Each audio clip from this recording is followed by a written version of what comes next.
Et bah voilà.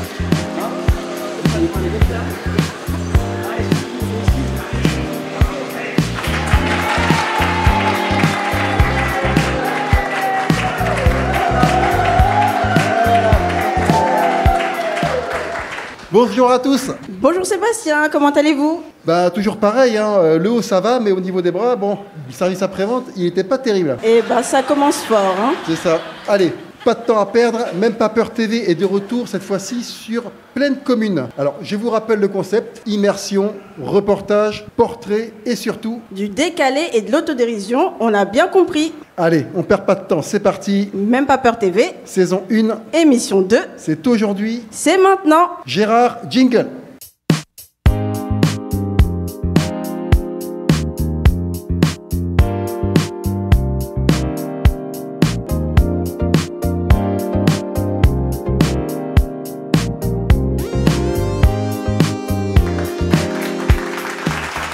Sébastien, vous charriez quand même, hein. Quoi Faire une émission dans un centre commercial pour dire aux gens de faire leurs courses pendant le travail, c'est un peu limite. Je vais tout vous expliquer. Je suis impatiente.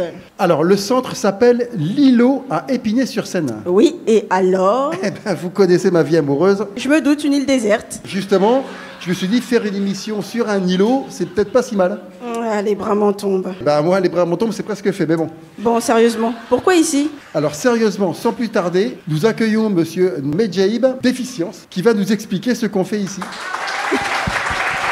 Alors, qu'est-ce que c'est Efficience? Alors Efficience, c'est une association qui décide en fait, il y a maintenant quelques années, de développer des espaces autour de la transition numérique. Comment le numérique peut aider les personnes dans leur vie professionnelle, vie sociale. Donc on a développé comme ça des espaces dans les centres commerciaux notamment, permettant aux personnes d'être formées sur les ordinateurs, sur le numérique. Tout ce que le numérique peut apporter de positif dans la vie des gens. Et donc du coup, vous êtes que sur les centres commerciaux, c'est un choix ça ou Oui, en fait, on a commencé à réfléchir, après la crise du Covid, à des espaces plus proches des publics.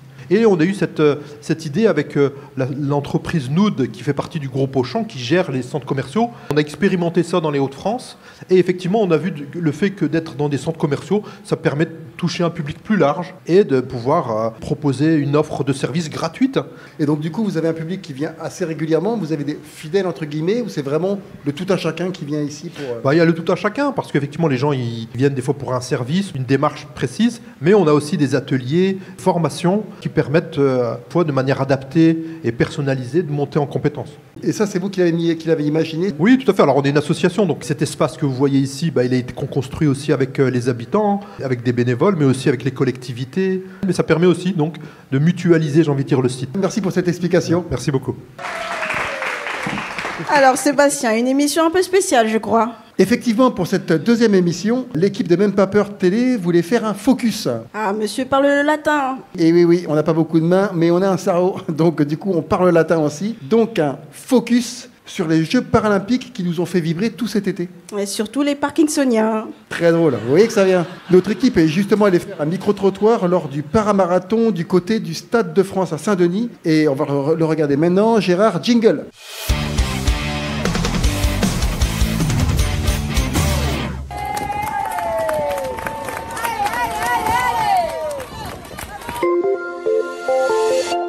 Je pense que c'est le cécifoot, je pense que c'est ça.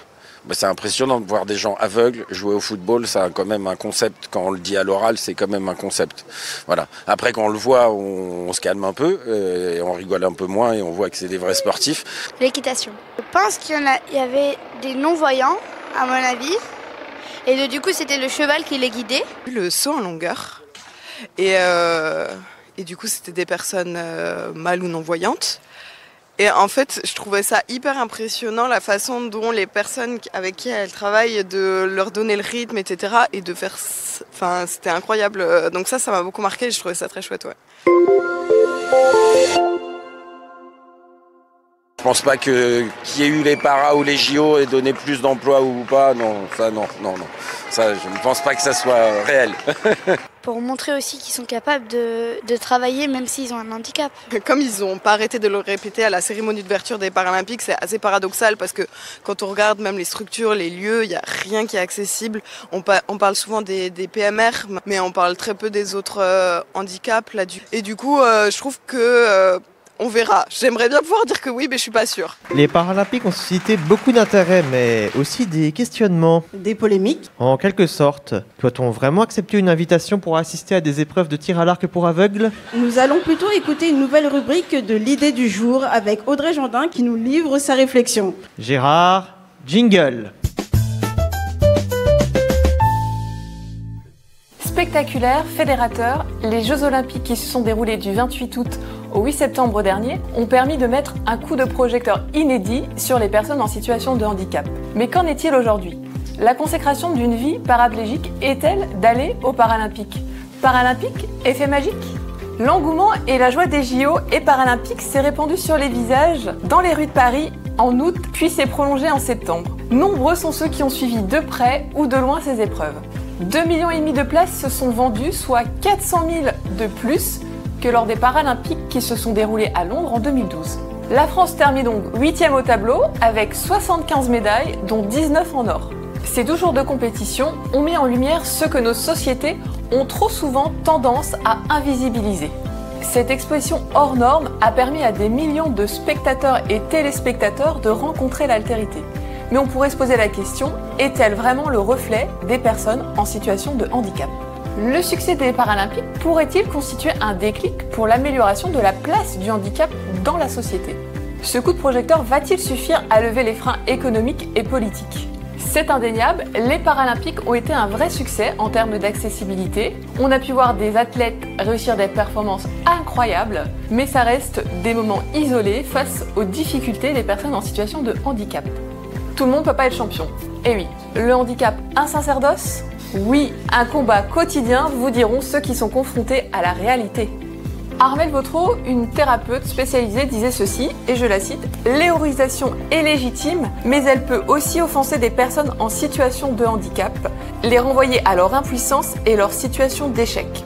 Si une personne en situation de handicap se bat et réussit et pousse les autres à faire comme elle, c'est super, estime-t-elle. Mais si d'autres ont envie de dire que le handicap leur flingue la vie, il faut les laisser s'exprimer et donc accepter ces deux discours. Reste que la visibilité des Paralympiques ne peut que contribuer à faire évoluer les regards. Londres en 2012 a été une claque et l'Europe s'est rendu compte des efforts qu'elle avait à faire en matière d'inclusion pour les personnes en situation de handicap. On a pu entendre deux discours concernant la cérémonie d'ouverture des JO. Et je vous laisse sur cette question, était-il judicieux d'organiser deux cérémonies d'ouverture quand on souhaite l'inclusion sur le handicap? Intéressant. Mais Audrey n'a pas répondu à ma question existentielle sur le tir à l'arc pour aveugles. Bon, ça va, on a compris, vous êtes à la masse. Justement. Justement quoi? À la masse. Bah quoi à la masse? Notre équipe était à la masse. Bon, c'est vrai, par moments, ils sont pas très fut-fut, mais bon, faut les excuser quand même. Bon, n'empêche qu'ils étaient à la masse. Hein. Regardez. Gérard, jingle.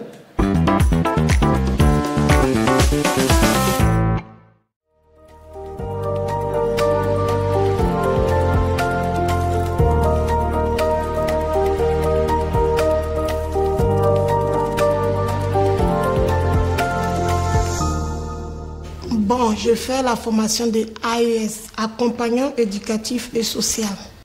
Soit vous travaillez avec les enfants en situation de handicap, des adultes en situation de handicap, les personnes âgées en situation de handicap, ou soit vous devenez AESH, vous pouvez travailler comme ça. Ça va aller. Vous êtes trop tendu. Déposez les papiers. Parce que déjà, moi, j'ai un fils en situation de handicap. De la manière dont j'ai aidé mon fils, c'est pour cela que je voulais aider d'autres personnes aussi en situation de handicap. Le grand axe de travail du projet d'établissement et du projet de l'association, c'est toute la question du pouvoir d'agir et de l'autodétermination des personnes accompagnées. C'est-à-dire comment vraiment leur permettre d'exprimer leurs choix, leurs envies, à la fois au quotidien et dans leur projet de vie, et quels moyens on leur donne pour pouvoir exprimer ces choix et ces envies.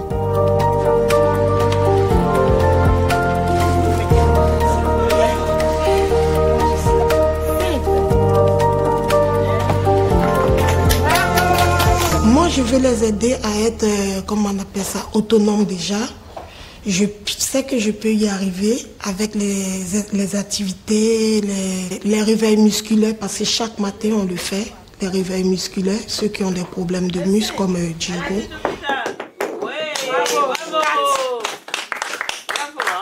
Voir des enfants comme ça, des jeunes, des adultes le matin qui peuvent rien faire du tout, ça m'a cassé le moral. Mais là, je suis plus motivée parce que je les aide, et ils participent. Quand j'arrive le matin, quand je parle avec eux, d'autres veulent parler. Allez, à 5, on y va. Les personnes en question qui souhaitent effectivement rentrer dans le monde du travail, il y a l'équipe éducative qui les a aidées, accompagnées pour s'inscrire à France Travail. Après, donc, elles ont des rendez-vous, des propositions pour les aider plutôt dans une préorientation. Par exemple, on a un résident à l'externat qui est parti en ESAT. Et au détour d'un des stages de l'ESAT, il a été pris là-bas. Il avait des projets qu'il voulait faire et là, ça retarde parce que là-bas, là où il doit faire son stage, il n'avait pas quelqu'un pour l'aider, pour aller aux toilettes, pour faire plein de choses. Donc du coup, il est obligé d'attendre. Quand c'est comme ça, il faut... Moi, j'encourage d'autres personnes qui veulent travailler dans ce métier pour aider plus, pour que les gens, les jeunes comme Diego, qui ont le courage, la force d'aller dans le monde du travail, ils puissent aller dans le monde du travail.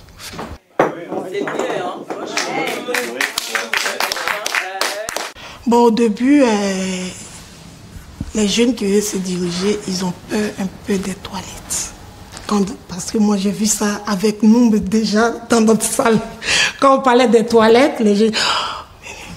Pourquoi je vais faire la toilette? Oh là là. Moi, la première fois, c'était compliqué parce que voir, entendre nettoyer, peut-être la personne peut être mon papa ou ma maman, c'est compliqué son intimité un peu et tout. Mais là, avec la force, j'arrive à la maison, je me dis, je peux y arriver, j'arrive.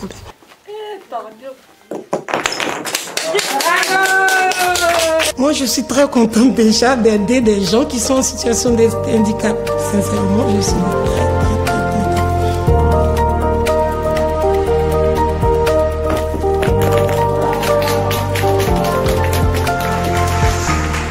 MAS. Masse. Ça y est, vous avez compris? Voilà, j'ai compris. Public, elle a compris la blague. Pour aller plus loin dans le débat, nous sommes heureux d'accueillir nos invités qui sont Rim Garnier et Ava Niang. Alors donc vous êtes référente handicap, c'est ça? Tout à fait. Alors du coup le centre de formation Louise Couvet s'engage dans l'accueil des personnes en situation de handicap. Et en fait le rôle du référent handicap, ça va être vraiment d'accueillir les personnes qui sont reconnues auprès de la MDPH ou pas d'ailleurs, les informer en fait des dispositifs dont ils peuvent bénéficier, de les orienter aussi vers des services spécifiques pour l'accompagnement des personnes en situation de handicap. Mais surtout on va mettre en place des aménagements en fait pour sécuriser le parcours de formation et leur permettre d'avoir en fait les mêmes conditions de réussite qu'une personne qui ne serait pas en situation de handicap. Alors ça peut être au niveau des locaux, ça peut être au niveau du temps en plus pour les examens. Donc voilà, il y a énormément de choses qui est possible.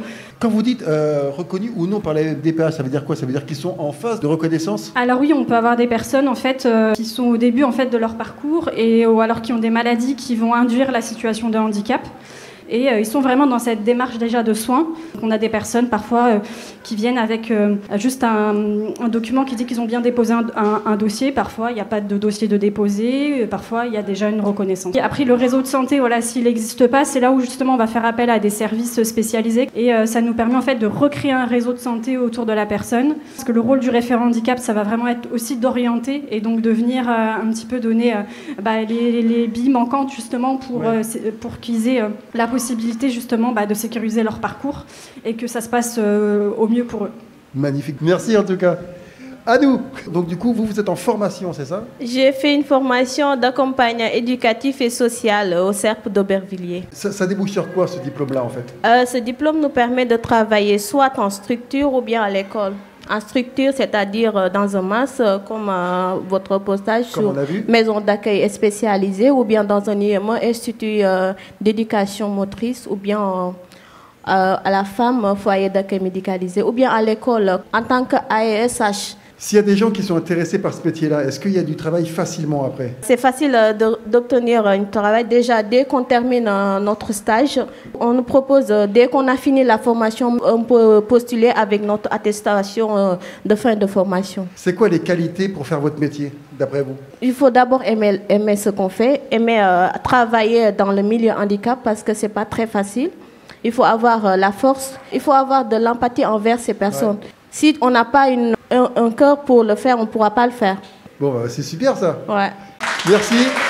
Merci beaucoup à nos invités. Au revoir. Et évidemment, vous pourrez retrouver toutes les informations sur notre site mempapeurtv.com. Tiens, j'aurais une question. Est-ce que la MAS travaille aussi sur l'insertion professionnelle? Justement, notre équipe est allée à la rencontre de 3 résidents de la MAS aux idées bien claires et qui nous partagent leurs projets professionnels. Découvrons-les sur le champ. Ils sont dans le milieu agricole? Pourquoi? Elle vous dit... On est d'accord, elle dit sur le champ. Non, n'applaudissez pas à ça, s'il vous plaît. Allez, on va lancer le jingle. Gérard.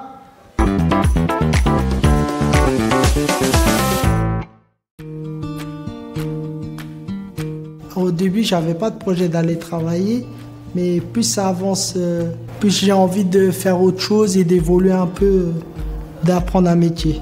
Parce que je veux faire d'autres choses plus intéressantes, de connaître autre chose que le milieu de l'handicap.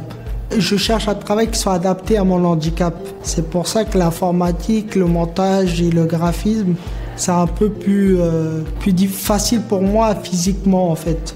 Moi, je voulais plutôt travailler dans la mode et dans le design. Mais vu que je sais que dessiner à la main, ça va être un peu compliqué, du coup, j'ai opté pour le design digital. Comme ça, je suis sur tablette, sur mon ordi. Je sais que ça, moi, je sais à peu près gérer. Je m'en sors bien en informatique, mais il faut se former.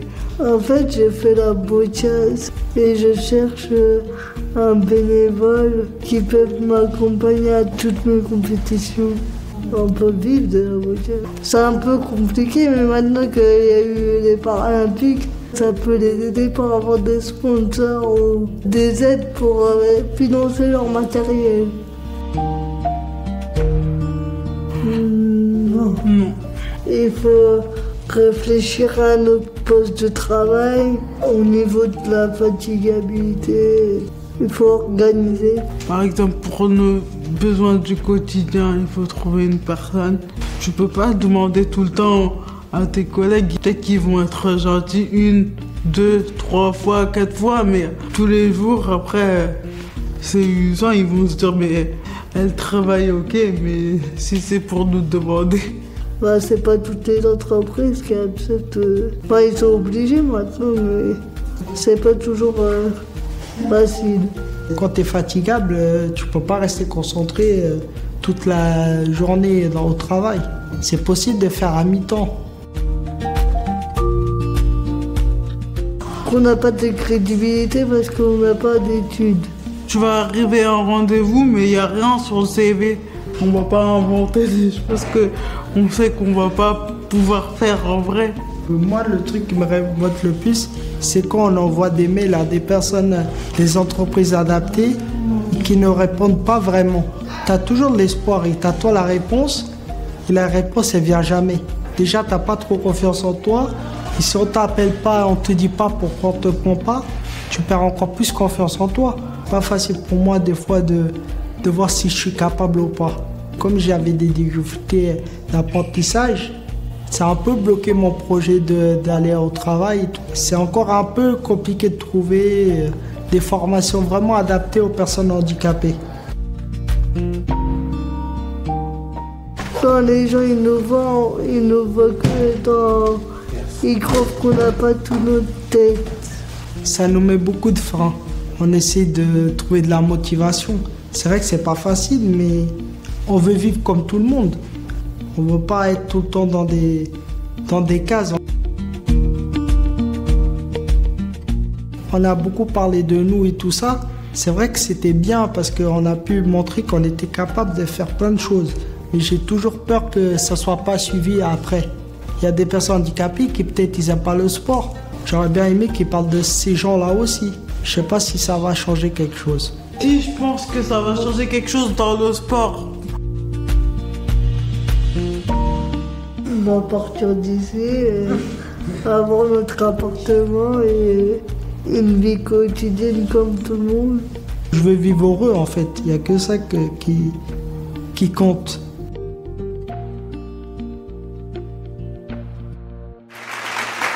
Et comme la vie est une course de longue haleine, retournons au marathon. Oh là, mais quelle poésie! Bon, voilà, c'est le jingle.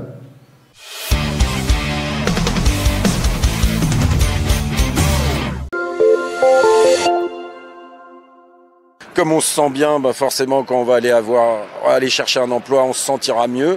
Et par rapport à quelqu'un qui fait pas de sport, on se sentira mieux, donc plus en confiance. Et donc forcément, ça amènera forcément un emploi ou pas. Mais je pense, mais comme ça peut être le cas aussi de façon générale, qu'il y a quand même pas mal de structures qui font de l'insertion via le sport, etc. Donc pourquoi pas, en vérité.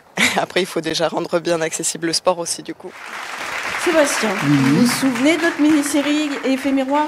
Ah oui, Effet miroir. Alors, c'est une histoire où tout est inversé. C'est-à-dire le handicap et la normalité, et la validité et la différence. C'est super, ça. Un monde où vous pourriez, mon cher Sébastien, être subtil et drôle. J'ai toujours dit, l'humour, c'est comme une brosse à dents. Ça ne se prête pas. Bon, Gérard, jingle.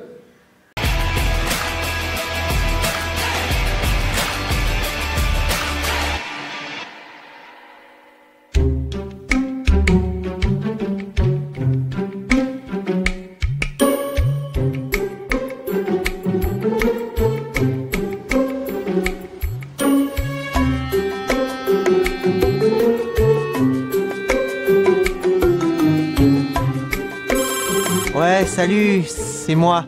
Ah, salut. Ça va? Ouais, ça va. Ah, d'accord. Qu'est-ce que ça? Rien, ça va. Et tu crois que je vais te croire? Qu'est-ce qu'il y a? Allez! Qu'est-ce qu'il y a? Je vais faire mon dossier. Quel dossier? Mon dossier RQTV. RQTV? Ouais, reconnaissance de qualité de travailleur valide. Ah, ça y est, tu t'es enfin décidé. C'est pas trop tôt, hein. Ah, je t'y verrai, toi. C'est pas toi qui es valide. Toi, t'es bien, là, avec ton diabète et tes troubles psychiques. Ouais, c'est vrai, désolé, t'as raison. Pour moi, ça va. Excuse-moi. En ce moment, je suis assez tendu. Avec ce RQTV, j'aurais l'impression d'avoir une étiquette sur le front. Mais non. Ça va trouver plein de portes, tu vas voir. Ouais, et puis on m'a dit que demander une RQTV, c'était une formalité. Ouais, t'as raison. Je suis en situation de validité, mais je peux quand même vivre avec. Et puis, c'est pas un dossier qui va faire la loi. Bah voilà, ça c'est bien. Ah bah attends, bon allez. Moi je vais te laisser, et j'ai une soirée dialyse avec les potes. Ça va être cool. Bah allez, ciao. Soirée dialyse, hein. Il y en a qui ont de la chance. Communication établie. Oui, bonjour, c'est Monsieur Lebon, c'est pour monter un dossier RQTV. La porte est ouverte. Alors, pour mon dossier RQTV? Allô, Monsieur Lebon, comment vous dire? Il y a un petit souci. Vous voyez? Moi, oui, mais... vous... Ne soyez pas désagréable, hein? C'est vous qui avez un souci de validité, pas moi. Désolé. Alors, mon dossier? Alors, le médecin de la commission n'a pas validé votre dossier. C'est-à-dire? Le médecin pense que vous n'êtes pas assez valide. Donc, il refuse votre RQTV. Moi? Pas assez valide? Vous rigolez? Je suis super valide. Vous voyez que je suis valide.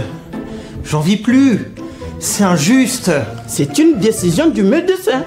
Mais il ne m'a jamais vu. Normal. Lui aussi, il est aveugle.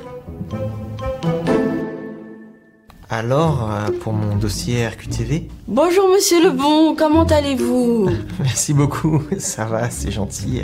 Et vous? Pardon? J'ai pas envie d'être gentil là. Faites attention, hein. Parce que si vous continuez comme ça va très mal se passer, hein. Mais j'ai rien dit. Non, vous inquiétez pas, hein, tout va bien se passer. Au fait, je voulais vous prévenir, si vous voyez quelques petits changements dans mon attitude, c'est normal, hein, je suis bipolaire. Vous en avez de la chance. Je sais. Alors, mon dossier RQTV? Alors, pour votre dossier RQTV, voyons. Alors, ça c'est bon. Ça va. Non, il y a un problème. Quoi? Quel problème? Il manque votre carte d'identité. Mais je l'ai envoyé au moins 6 fois. Eh bah oui, hein. Bah là, j'en ai 5 et pas 6. Attendez, c'est pas grave, je laisse sur moi, je vous la donne. Mon petit monsieur, moi j'ai besoin de votre scan sur le onglet 9 de la page 24 et j'ai besoin que votre scan soit signé avec un stylo bleu. Bleu?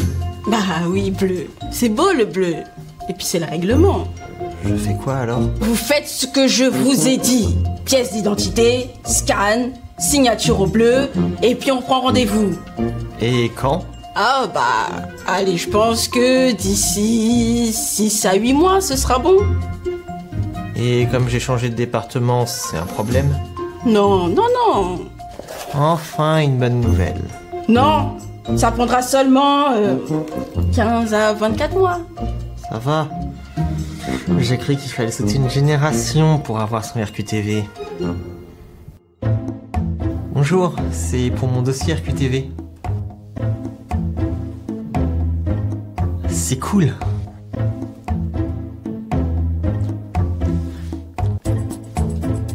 Donc, pour mon dossier RQTV... Ah oui, pardon. Je peux vous emprunter la boîte?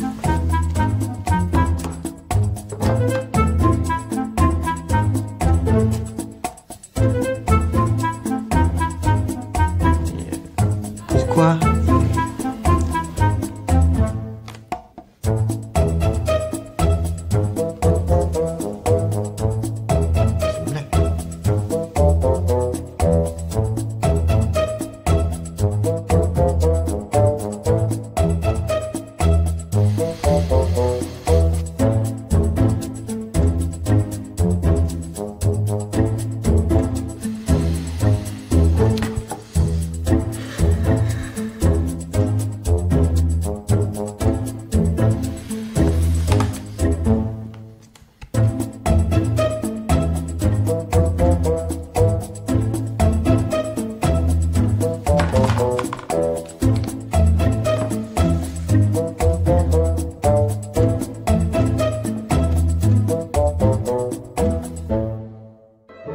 Alors, pour mon dossier RQTV? Alors, monsieur Belon. Lebon.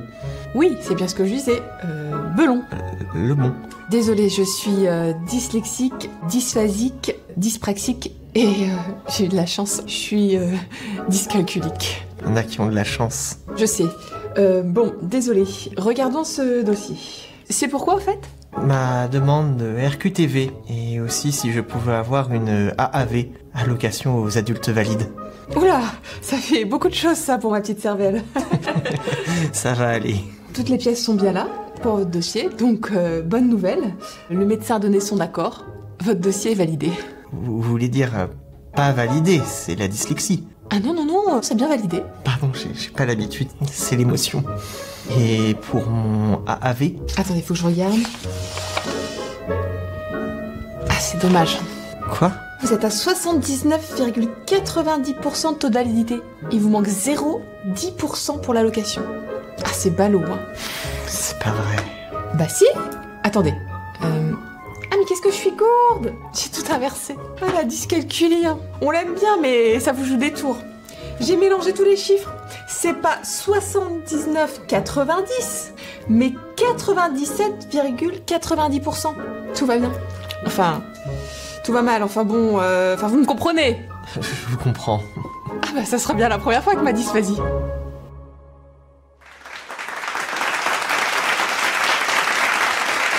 Nous sommes sur le territoire de Pleine Commune et notre équipe est allée à la rencontre d'une entreprise de Saint-Denis qui allie activité économique en accueillant des personnes en situation de handicap. Une entreprise qui travaille donc sur l'inclusion? D'où son nom, Access Inclusive Tech. C'est notre rubrique sur le terrain.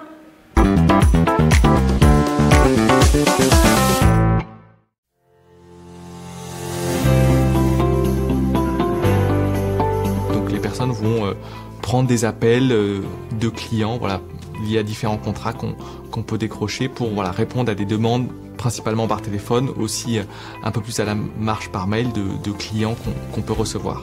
Là, on est à la factory, donc comme vous pouvez le voir, donc il y a plusieurs postes de travail avec plusieurs salariés.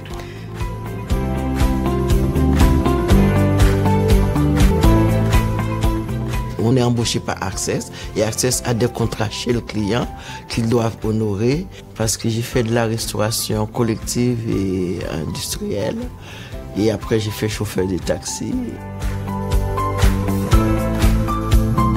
Je suis ingénieure en télécom d'expérience de 25 ans.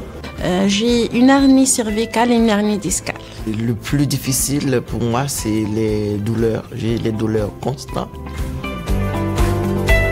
Retard scolaire, dans des moments que j'ai besoin de plus de temps au niveau de mon poste de travail pour faire mon taf. L'idée, c'est que dans l'entreprise adaptée, on va accueillir très principalement, même quasiment uniquement, des personnes en situation de handicap. Pour l'entreprise d'insertion, le premier critère qui va compter, ça va être des critères sociaux. C'est beaucoup de roulement, on fait beaucoup avec nos collègues. Et c'est surtout la communication. Vous voyez, quand j'aurai besoin de m'allonger, on a notre petit coin là-bas, je peux m'allonger, je peux prendre en repos. Je peux aussi aller à mon rythme, c'est pas un poste de travail classique. Je pense que la première chose qui vient aux gens, c'est de dire d'adapter le poste de travail. Alors c'est vrai, là on est vraiment vigilant à permettre aux gens de monter en compétence à leur rythme. Mais quand j'ai un souci, j'ai du monde qui peut me prendre en charge, je peux appeler. J'accompagne en fait sur l'accompagnement social, sur tout ce qui va être accès aux droits, demande de logement, vraiment tout ce qui va être à peu près administratif. Et aussi je travaille avec eux sur l'élaboration du projet professionnel. Donc l'idée c'est que c'est un contrat de maximum 2 ans qui est censé servir pour qu'ensuite la personne puisse retrouver un emploi ou un débouché dans le secteur on va dire plus classique. Avant j'étais libérée, je lâche un contrat, je prends un autre. Sur un CV qui est trop demandé. J'ai passé pas mal d'entretiens, j'ai passé pas mal avec les banques, avec les assurances et à chaque fois mon CV il est demandé. Quand on arrive, oui vous êtes en situation de handicap, là, Access Tech c'était un soulagement pour moi. On a des salariés que ça faisait un bon bout de temps qu'ils n'avaient pas travaillé. Et donc le fait de se remettre dans l'activité, clairement, dans le marché du travail, c'est vraiment cette difficulté-là en tout cas qui a été relevée en premier lieu. En fait là ils vont te préparer surtout à éviter que tu te retrouves seul dans le chemin. Parce qu'on ne prend pas en compte seulement que je travaille, mais on prend en compte mes problèmes sociaux, santé. Donc on a aussi des sorties positives, comme on a un salarié qui n'était pas dans le centre d'appel, mais qui travaillait chez un client. Il a signé un CDI en tant que chargé d'accueil. Je ne serais pas dans cette situation-là si moi j'avais fait les choses à temps. Tous ces dispositifs-là sont là. Mais moi, j'avais pas l'idée ni l'élan. Moi, c'était de pouvoir travailler et gagner ma vie. Et ça, on n'a pas cette culture-là que le corps, et il faut travailler en pensant au corps. On est touché pleinement par les évolutions, l'automatisation, l'intelligence artificielle. Du coup, encore une fois, les métiers historiques informatiques qu'on avait, c'était notamment le métier du test logiciel ou du support utilisateur, sont des métiers qui sont influencés par toutes ces évolutions-là. Et du coup, on est en train de réfléchir à comment trouver en fait des métiers qui soient accessibles pour des personnes qui ont peu ou pas d'expérience dans l'informatique. Access Tech, c'est pas une simple entreprise adaptée aux personnes handicapées. C'est plus que ça, c'est une deuxième famille.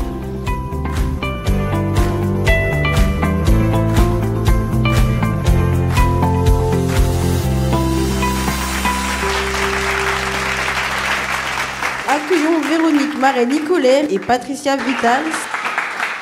Bonjour.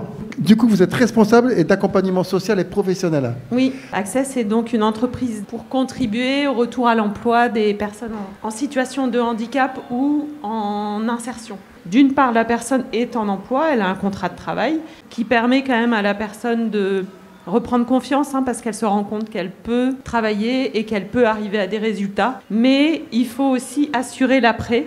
Et donc, il faut absolument, et dès le début du parcours, mettre la personne dans les meilleures conditions pour qu'à l'issue de ce parcours, qui dure maximum 2 ans, mais en moyenne plutôt 15 à 18 mois, la personne puisse retrouver un emploi ou partir en formation durable dans une entreprise classique. Ça veut dire que pendant ces 15 mois, donc, qu'est-ce qui se passe à l'intérieur ? Vous leur apprenez un travail, vous les formez ? Alors en fait justement, c'est là la dimension accompagnement, parce que pour trouver un travail après, il y a 2 conditions. Il faut lever les freins pour que la personne soit dans les meilleures conditions pour réussir après son intégration. Et en parallèle de ça, on travaille le projet professionnel et la recherche d'emploi ou de formation pour la suite du parcours.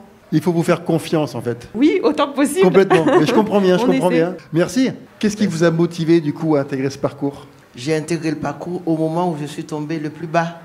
Et une fois que je suis arrivé, j'ai trouvé que c'était vraiment un endroit fait pour moi. Parce que ce n'était pas seulement du travail, c'est qu'on vous prend en entier avec vos projets, avec vos envies, vos difficultés. Il y a toute une équipe qu'on a autour qui essaie de nous faire évoluer.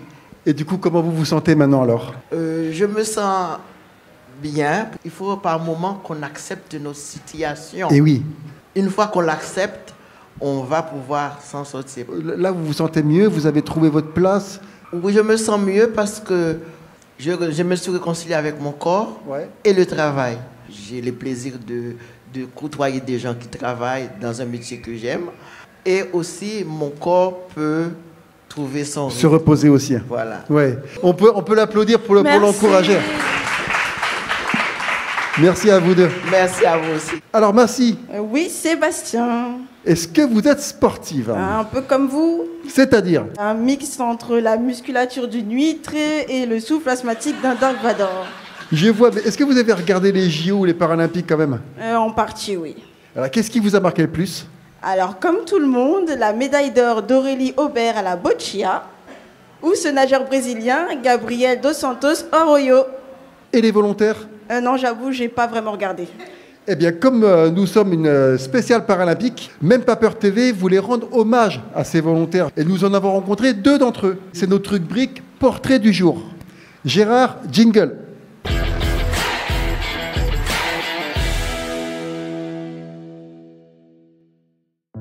Pourquoi votre présence ici ? Parce que nous sommes volontaires et là aujourd'hui on finit les Jeux avec le marathon. Pourquoi avoir été volontaire ? C'était rendre service et puis c'est une manière de participer directement à ce moment rare. Ça a duré combien de temps votre volontariat ? Une semaine. Oui, moi c'était un peu plus long puisque j'ai participé également comme volontaire aux Jeux Olympiques. Mon épouse, j'en parle, elle a fait carrément toute la durée des Jeux Olympiques et des Jeux Paralympiques comme conductrice dans le pool auto des 900 véhicules qui avaient été mis en place par l'organisation. Qu'est-ce qui vous a le plus marqué ? Il y a beaucoup de choses qui nous ont marqué.